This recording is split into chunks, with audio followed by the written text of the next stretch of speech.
PCC అధ్యక్షురాలు Sharmila AP ఎన్నికల్లో ఎక్కడి నుంచి పోటీ చేస్తారనే సందేహాలకు తెరదించేశారు.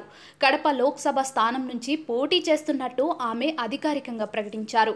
కడప లోక్సభ స్థానం నుంచి పోటీ చేసి విజయం సాధించడం షర్మిలకు సులువు కాదని తెలుస్తోంది. కాంగ్రెస్ పార్టీ నుంచి పోటీ చేయడమే ఆమెకు మైనస్ కానుందని రాజకీయ విశ్లేషకులు భావిస్తున్నారు. వైఎస్ఆర్ బిడ్డగా కడప ప్రజల్లో షర్మిలపై పాజిటివ్ ఒపీనియన్ ఉంది. అదే సమయంలో కాంగ్రెస్ వల్లే ఏపీకి తీవ్ర స్థాయిలో అన్యాయం జరిగిందని ప్రజల్లో భావన కూడా ఉంది. కడపలో వైసీపీ నుంచి ఎంపీ అభ్యర్థిగా వైఎస్ అవినాష్ రెడ్డి పోటీ చేయనుండగా ఆయనపై కొన్ని ఆరోపణలు ఉన్నా ఆయనకే అనుకూలంగా ఫలితాలు వచ్చే ఛాన్స్ ఉంది. ఇండిపెండెంట్ అభ్యర్థిగా పోటీ చేసిన షర్మిల అవినాష్ రెడ్డికి గట్టి పోటీ ఇచ్చేవారని జిల్లా ప్రజానికం చెబుతున్నారు. గతంలో వైసీపీ తరఫున ప్రచారం చేసిన షర్మిల అన్నతో విభేదాలు ఉంటే సామరస్యపూర్వకంగా పరిష్కరించుకోవాలే తప్ప మరో రాజకీయ పార్టీ నుంచి అన్నకు వ్యతిరేకంగా పోటీ చేయడం ఎంతవరకు కరెక్ట్ అనే చర్చ జరుగుతోంది. టీడీపీ వైసీపీలలో ఎమ్మెల్యే ఎంపీ టికెట్లు దక్కని అభ్యర్థులు కాంగ్రెస్లో చేరారు. ఈరోజు 114 అసెంబ్లీ స్థానాలలో పోటీ చేసే అభ్యర్థుల వివరాలతో పాటు 5 లోక్సభ స్థానాల్లో పోటీ చేసే అభ్యర్థుల వివరాలను ఏపీ కాంగ్రెస్ పార్టీ ప్రకటించనుంది. ఈ అభ్యర్థులలో ఎంతమంది అభ్యర్థులు టీడీపీ వైసీపీలకు గట్టి పోటీ ఇస్తారో చూడాలి. టీడీపీ జనసేన బీజేపీ ఉమ్మడిగా పోటీ చేయడం వల్ల టికెట్లు దక్కని అభ్యర్థులు కాంగ్రెస్ పై దృష్టి పెట్టాల్సి వచ్చింది. తెలంగాణలో కాంగ్రెస్ పార్టీ అధికారంలోకి వచ్చినా ఏపీలోని కొన్ని స్థానాలలో కూడా కాంగ్రెస్ ప్రభావం చూపే అవకాశాలు లేవని తెలుస్తోంది. ఏపీలో కాంగ్రెస్ పార్టీ ఓట్ బ్యాంక్ ఆధారంగా షర్మిల రాజకీయ భవిష్యత్తు డిసైడ్ కానుంది. కాంగ్రెస్ పార్టీ తరపున పోటీ చేయొచ్చు అన్న రోజు నుంచి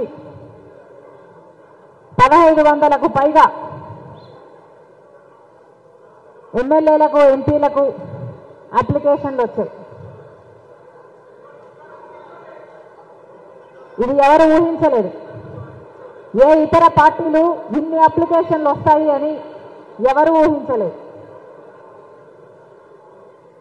1500కు పైగా అప్లికేషన్లు వస్తే దాంట్లో బీఫామ్లు వచ్చేది ఎంతమందికి? అంతే కదా, 175 ఎమ్మెల్యేలు 25 ఎంపీలు ఎంతమందికి వస్తాయి? 200 మందికే వస్తాయి. ఎంతమందికి రావు?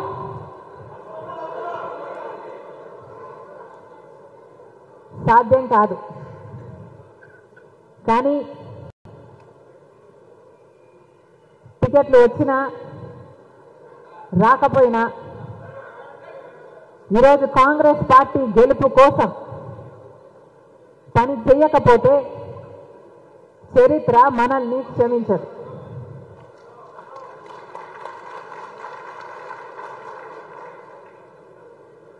టికెట్లు ఎవరికి వచ్చినా, ఏ అభ్యర్థికి వచ్చినా టికెట్లు ఎలా వస్తుంది అంటే ప్రతి క్యాండిడేట్ అప్లై చేసిన ప్రతి క్యాండిడేట్ మీద ఒక సర్వే జరిపి ఒపీనియన్స్ గ్యాదర్ చేసి ఆ ఒపీనియన్స్ను మళ్ళీ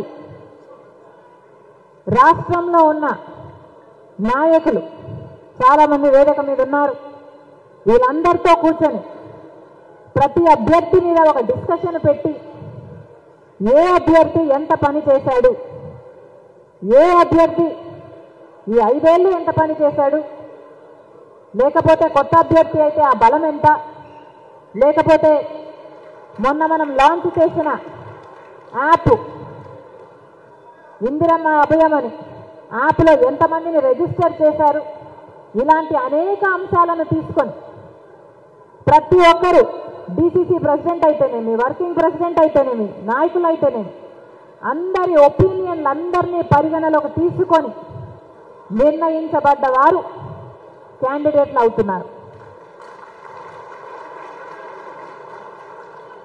ఇది కాంగ్రెస్ పార్టీ, ఏ రీజనల్ పార్టీ కాదు, అంటే ఏ ఒక్క వ్యక్తి నిర్ణయించేది కాదు. ఇది కాంగ్రెస్ పార్టీ చాలా డెమోక్రటిక్గా సెలక్షన్ జరిగింది. కాబట్టి వచ్చిన వాళ్ళు టికెట్లు వచ్చిన వాళ్ళు కష్టపడి పని చేయాలి, రాని వాళ్ళు కూడా టికెట్లు ఎవరికైతే వచ్చాయో వాళ్ళ కోసం పని చేయాలి. ఎందుకంటే నిజానికి మనం పనిచేస్తుంది అభ్యర్థి కోసం కాదు, నిజానికి మనం పనిచేస్తుంది కాంగ్రెస్ పార్టీ కోసం, నిజానికి మనం పనిచేస్తున్నది ప్రజల కోసం, నిజానికి మనం పనిచేస్తున్నది రాష్ట్రం కోసం, అంతకంటే నిజంగా పనిచేస్తున్నది మనం దేశం కోసం.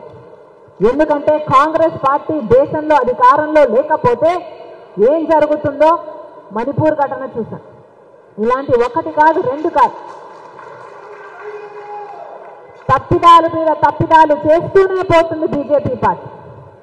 కాబట్టే ఈరోజు కాంగ్రెస్ పార్టీ వైపు చూస్తున్నారు జనాలు. ఈరోజు కాంగ్రెస్ పార్టీ అంటే ప్రజలలో ఒక ఆశ, ఈరోజు కాంగ్రెస్ పార్టీ అంటే ప్రజలలో ఒక నమ్మకం, అదే కాంగ్రెస్ పార్టీ బలం. కాబట్టి ఈ ఎన్నికలలో ఏ ఒక్కరైనా కాంగ్రెస్ పార్టీ కోసం పని చేయకపోయినా, కాంగ్రెస్ పార్టీ గెలుపు కోసం పని చేయకపోయినా నిజానికి చరిత్రహీనులుగా మిగిలిపోతారు. కాబట్టి కలిసికట్టుగా అందరం ప్రతి ఒక్కరం కాంగ్రెస్ పార్టీ అభ్యర్థుల గెలుపు కోసం ప్రయత్నిద్దాం. దాని ద్వారా మన రాష్ట్రాన్ని, మన బిడ్డల భవిష్యత్తును కాపాడుకున్న వాళ్ళైతాం. బీజేపీ పార్టీ మనకు ప్రత్యేక హోదా ఇవ్వకపోయినా, పోలవరం ప్రాజెక్ట్ ఇవ్వకపోయినా, రాజధాని కట్టే విషయంలో సహాయం చేయకపోయినా, కడపలో స్టీల్ ఫ్యాక్టరీ లేకపోయినా, ఈ ఏ ఒక్క అంశంలో కూడా మనకు సహాయం చేయకపోయినా కూడా ఒక పక్క తెలుగుదేశం పార్టీ, ఒక పక్క వైసీపీ పార్టీ, జగన్మోహన్ రెడ్డి గారైనా చంద్రబాబు గారైనా దొందుతోంది. ఇద్దరు బీజేపీ పార్టీకి బానిసలు.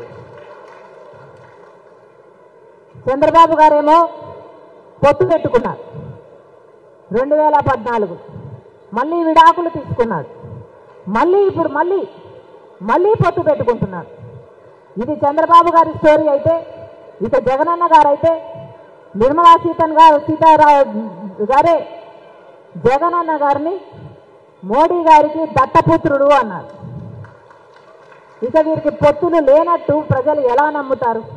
ఒకరిది బహిరంగ పొత్తు అయితే ఇంకొకరిది రహస్య పొత్తు, ఒకరిది సక్రమైన పొత్తు అయితే ఇంకొకరిది అక్రమమైన పొత్తు. వాస్తవం కాదా? ఇద్దరూ పొత్తులు పెట్టుకోలేదా? ఈ విషయాలన్నీ ప్రజల్లోకి తీసుకువెళ్ళాలి. ఈ విషయాలన్నీ ప్రజలకు గడప గడపకు చేర్చాలి.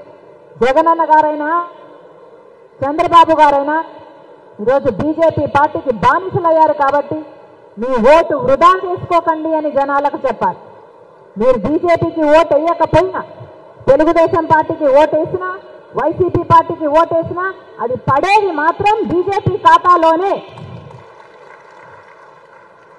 మళ్ళీ బీజేపీ పార్టీ కేంద్రంలో అధికారంలోకి రావాలంటే వీళ్ళిద్దరికీ ఓట్లేయాలి. మళ్ళీ బీజేపీ పార్టీ రాష్ట్రంలో రాజ్యం ఏలాలంటే, ఒక్క సీటు గెలవకపోయినా మళ్ళీ మన రాష్ట్రంలో రాజ్యం ఏలాలంటే వైసీపీకి ఓటేయాలి, లేదా జనసేనకు ఓటేయాలి, లేదా టీడీపీకి ఓటేయాలి. ఎందుకంటే వీళ్ళ ముగ్గురు ఒకటే కాబట్టి.